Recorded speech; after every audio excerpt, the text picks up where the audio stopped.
Her scream cut through the air like a blade. High, sharp, terrified.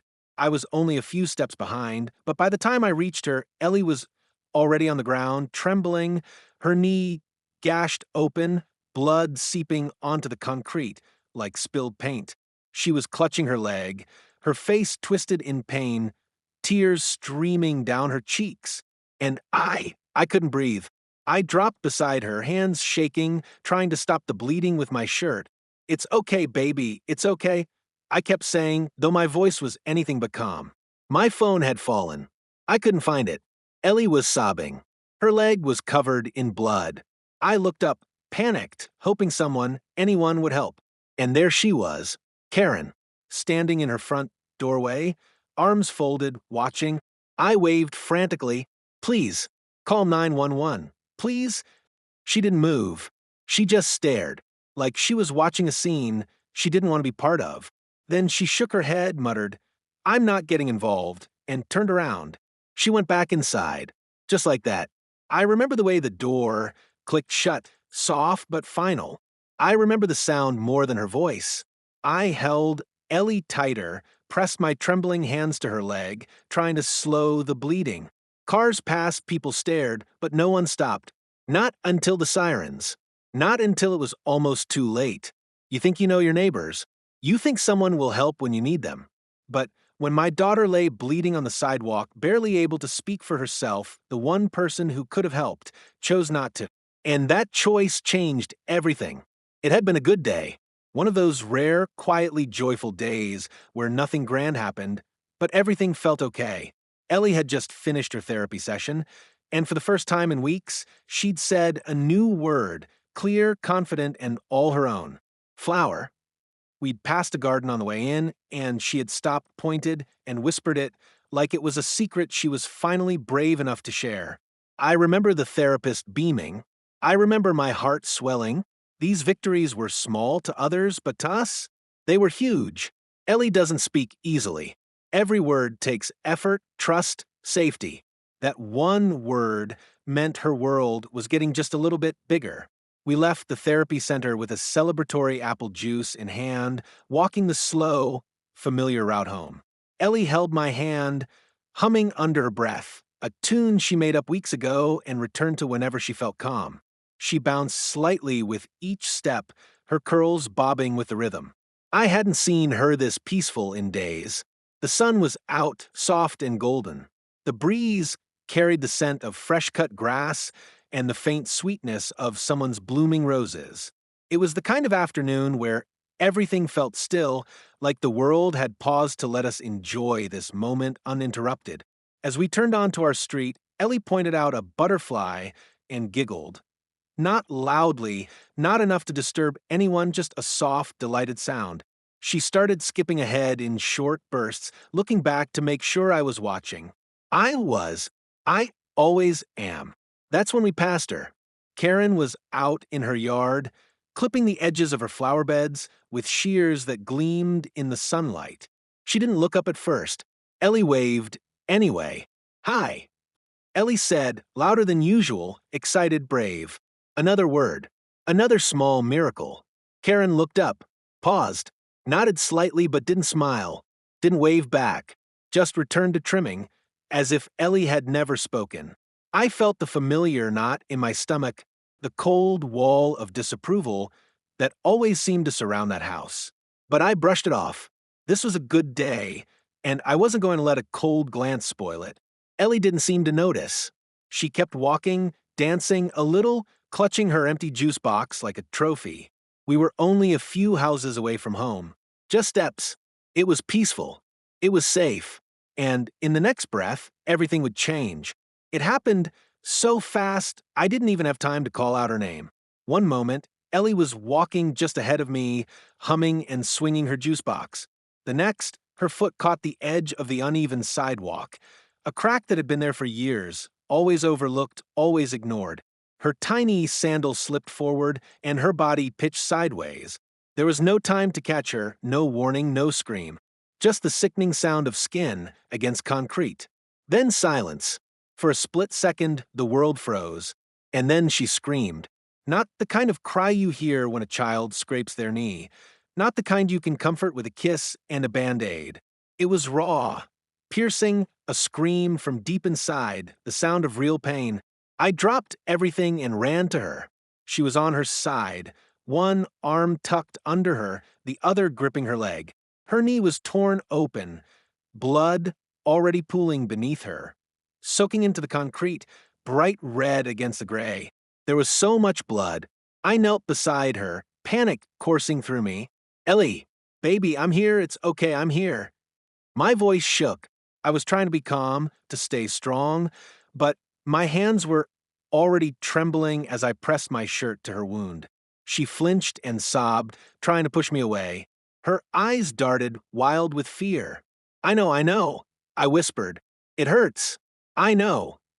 I reached for my phone, it wasn't there. I must have dropped it. I looked around, frantic, trying to spot it on the sidewalk. My heart was pounding so loudly I could barely think. Ellie was still crying, clutching at me now, and I felt like the world was closing in around us. And then I saw her, Karen, standing just a few steps away, on her porch, arms crossed. She wasn't startled.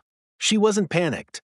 She was just watching, like she was trying to figure out if this was really her problem. I locked eyes with her. Karen, please call 911. She didn't move. I stood halfway, still shielding Ellie, still pressing my shirt to her bleeding knee. She's hurt. I don't have my phone. Please. Karen shifted slightly, tilted her head, her lips pressed into a thin line. And then, finally, she spoke. I'm not getting involved. That was it. Not even an apology.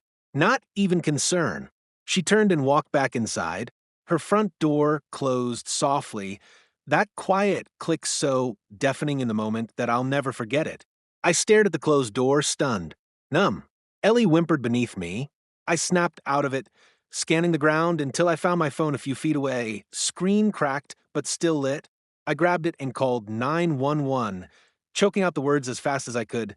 My daughter fell. She's bleeding badly. I need help. Please come quickly. The dispatcher stayed on the line. I kept pressure on Ellie's leg, whispering to her, trying to keep her awake, trying to stay strong, even though my entire body was trembling.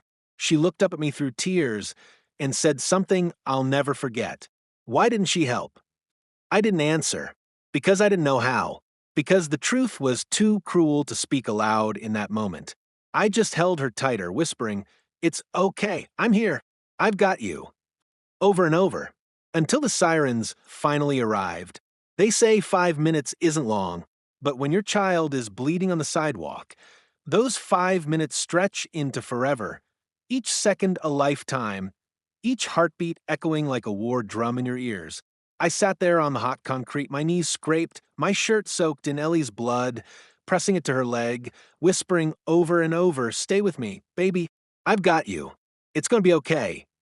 She was shaking, not from the pain alone, but from fear. She didn't understand what was happening. Her eyes were wide, unfocused, her body twitching every time a breeze brushed her skin. She kept saying, "Mom, ow, Mom, ow," like a chant, her voice thin and desperate. I kept pressure on the wound, but I could feel the warm blood pulsing through the fabric. I checked for swelling, tried not to look at how deep the gash went. My phone was on speaker now, lying next to me, the dispatcher's calm voice doing its best to guide me through panic. "Help is on the way. Stay with her. Keep her alert. Talk to her." I was doing all of that, and still I felt helpless. And where were the neighbors? We lived on a busy street. On any other day, kids rode their bikes, people watered their lawns, joggers passed with headphones in. But now, when we needed someone, the street felt abandoned. Except it wasn't. I looked up and saw the first set of blinds shift, one window, then another. People were watching, not helping, not coming outside, just watching from their windows like we were a TV show too tense to interrupt. And then I saw her, Karen. Same window, same cold stare. Only now, she wasn't standing on the porch. She was behind the glass, curtain half drawn, sipping from a mug, watching me cradle my sobbing child like it was none of her business. She didn't move. She didn't flinch. Her stillness was somehow worse than the refusal. I felt the rage rise in my chest, bubbling beneath the fear. How could someone see this? A child bleeding, screaming for help, and decide to do nothing? Not even call. Not even ask if we were okay. What kind of person sees suffering and walks away? I wanted to scream at her. I wanted to break her window, drag her out, make her look at Ellie and say to her face that she wasn't worth helping. But I didn't move. I couldn't, because Ellie needed me more than I needed justice in that moment. I wiped her forehead. I squeezed her hand. I whispered every soft thing I could think of to keep her in the moment, to stop the panic from fully taking over. And then, finally, the sirens. They started as a whisper in the distance and quickly grew louder, closer, real. Blue and red lights danced across the street, cutting through the silence. That's when the doors opened. Neighbors began to step outside, cautiously, like curious birds checking for predators. One woman gasped. A man asked what happened. Too late. They had all heard Ellie's screams. They just hadn't moved until the lights made them. The paramedics rushed to us, kneeling beside me, asking questions I could barely answer through my tears. Karen's blinds dropped closed, and all I could think was she chose to watch us suffer. And I would never forget it. The ER was cold, not in temperature but in feeling. Sterile, white, and humming with fluorescent lights that made everything feel too real. Ellie lay on the narrow hospital bed, her leg wrapped in gauze, streaks of dried blood still on her shin and fingers. She wasn't crying anymore.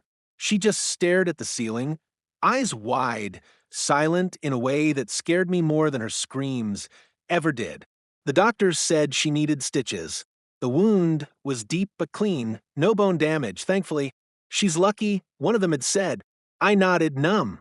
I didn't feel lucky. I felt broken. They let me sit next to her, holding her hand through the procedure. I whispered stories into her ear, ones I made up just to distract her. But every few minutes, her whisper would break through the silence. Why didn't she help? The first time she asked, I froze. I couldn't speak. I just kissed her forehead. The second time, I choked on my words. I don't know, baby. I said, I don't know. But the truth was, I did. I saw Karen's face when she watched us from the porch. I saw the way she weighed the moment and decided Ellie wasn't worth her time, her phone call, her effort. That kind of choice doesn't come from ignorance. It comes from indifference. And as I sat there beside Ellie, guilt gnawed at me. Why did I ever trust this neighborhood? Why did I stay silent when Karen left passive-aggressive notes in our mailbox? When she scolded Ellie for being too loud on the sidewalk? When she filed a complaint about our therapy equipment in the front yard? I brushed it off every time, told myself not to stir things up, just keep the peace. But now I saw every cold glance, every muttered insult, every HOA letter in a new light. It wasn't just Karen being strict. It was Karen setting boundaries, not for property, but for people like us. People who didn't fit her perfect little picture of how a neighborhood should look. A child with a disability, a family that didn't shrink when asked. We were clutter to her, an inconvenience. I thought keeping quiet would protect us, but silence didn't keep Ellie safe on that sidewalk. Silence let her bleed alone. And as I sat there in that hospital room, watching the machines beep and Ellie trace the pattern on her blanket with her finger, I made a promise to myself. I will never be silent again. The next morning, after barely sleeping a moment beside Ellie's hospital bed, I opened my phone and stared at a blank status update box. My hands hovered over the screen. I wasn't sure what I was about to write, or if I even should, but something inside me had shifted. This wasn't about venting anymore. It wasn't about making anyone look bad or going after revenge. This was about truth, about accountability. So I started typing. Yesterday, my disabled daughter tripped and fell on our neighborhood sidewalk. She was bleeding heavily. I called out for help, right outside a neighbor's home. She looked me in the eyes and walked away. Ellie is 8. She has developmental delays and sensory processing issues. Her words come slow, But yesterday, through tears, she managed to ask me, why didn't she help? I didn't have an answer. My daughter needed someone. One person. A neighbor. And the person closest to us chose silence. If you think this is about drama, it's not. This is about a culture of not my problem that lives under the surface of too many HOA neighborhoods. We pay dues. We follow rules. We're told to keep the grass trimmed, the colors neutral, the toys tucked away. But what about decency? What about being human? I hit post. My heart pounded. At first, it was quiet. A few likes. A few sad face reactions. Then a comment. Then 2. Then 50. People were angry. Not just friends, strangers. People from our city, our state, and eventually across the country. The story hit a nerve. This isn't just neglect. This is cruelty. What kind of neighbor sees a bleeding child and walks away? Name the HOA. I want to send them a message. Karen isn't just a bad neighbor, she's a danger. Within hours, my inbox was flooded. Parents shared similar stories of being judged, excluded, ignored because their kids were different. Nurses offered to help Ellie with follow-up care. One man said he lived 2 streets over and had also been on the receiving end of Karen's icy rulebook mentality. And then the post got picked up. A popular local Facebook group reposted it with the caption, "What kind of community lets this happen?" That's when things really took off. Neighbors from our own street started commenting. Some expressed support. Others were defensive, worried about reputation. A few dared to defend Karen, claiming she was just minding her own business or probably scared to get involved. But the tide had already turned. One neighbor, a soft-spoken woman I barely knew, commented, "I heard the screams from my kitchen. I didn't come outside. I thought someone else would. I'm sorry. I'll never stand still again." Her honesty cracked something open. More neighbors spoke up. Some admitted regret. Others, finally, condemned Karen's inaction outright. And just like that, the silence began to unravel. My post had become more than a story. It had become a mirror reflecting what we all too often pretend not to see. It wasn't about just one child bleeding on a sidewalk. It was about what happens when everyone assumes it's not their job to care. The days following the post were filled with more noise than I'd ever imagined. And yet, through all the outrage and empathy, one thing became clear. Our neighborhood was now divided, not by fences, but by conscience. Some neighbors didn't hesitate. They knocked on my door with casseroles, balloons, handmade cards for Ellie. They said what I hadn't expected to hear: "We failed you." One woman, eyes wet, admitted she had stood at her window watching everything unfold. "I didn't know what to do," she whispered. "I told myself it wasn't my place." Her honesty broke my heart, but at least it was honest. Others weren't so kind. A long thread exploded on the HOA's community page, hundreds of comments deep. It began with someone sharing my post, asking, "Is this really what we've become?" Within hours, the thread spiraled. Some neighbors defended Karen. She had no legal responsibility. You don't know what was going through her mind. This post is slander. We don't know the full story. Others hit back hard. She didn't need a legal reason to help. She needed a human one. I watched this unfold. She chose not to care. If it had been your child, would you still say it wasn't her problem? People unfriended each other on Facebook. One couple pulled their kids from the local playgroup. I even saw an argument break out at the mailbox. The HOA board tried to intervene, releasing a neutral tone statement about valuing community safety while refusing to take a stance on the incident. They called it an unfortunate misunderstanding. That phrase burned, but not everyone stayed silent. A group of moms in the neighborhood, some I barely knew, organized something beautiful: a walk for Ellie, a quiet stroll down our block, ending where she fell, to honor her courage and remind everyone what real community looks like. They wore red ribbons on their shirts. Some held signs that said things like, "Kindness is free," and "We hear you, Ellie." Ellie watched from the porch. She didn't say much, but she smiled. That was enough for me. The street was still divided. Lines had been drawn. But for the first time, I knew which side I was on. And more importantly, I knew I wasn't standing there alone. I didn't want revenge. I wanted answers. A week after Ellie was released from the hospital, I stood at Karen's door, heart pounding beneath a steady exterior. I'd rehearsed what I would say a dozen times. Not to yell, not to accuse, but to ask, to look her in the eyes and ask why she watched a child bleed and chose to do nothing. I knocked. 3 sharp raps. No answer. I waited. I knocked again, this time softer. Her curtain moved, just slightly. I caught the flicker of motion behind the frosted glass. She was there. She was always watching, just like before. Karen, I said, loud enough for her to hear but calm, I'm not here to fight. I just want to understand. My daughter, she could have died. And you saw her. You saw me. Why didn't you help? Nothing. Not a single word. Not the creak of a floorboard. Not even the sound of her walking away. Just silence. Thick, choking silence. After a minute, I turned around and walked home. I was shaking, not out of anger this time, but exhaustion. Emotional, mental exhaustion from carrying the weight of a question that no one wanted to answer. The next day, I got a letter from the HOA, a formal warning. To me, it cited disruptive behavior, targeting of fellow residents, and creating community division through public platforms. They said my post violated HOA guidelines and that any further behavior deemed damaging to neighborhood harmony could result in penalties. My hands trembled as I read it. They weren't protecting the victim. They were protecting the silence. I contacted a lawyer. I wasn't looking to sue Karen. I knew the legal system wouldn't force someone to grow a conscience. But I asked a serious question. Was this negligence?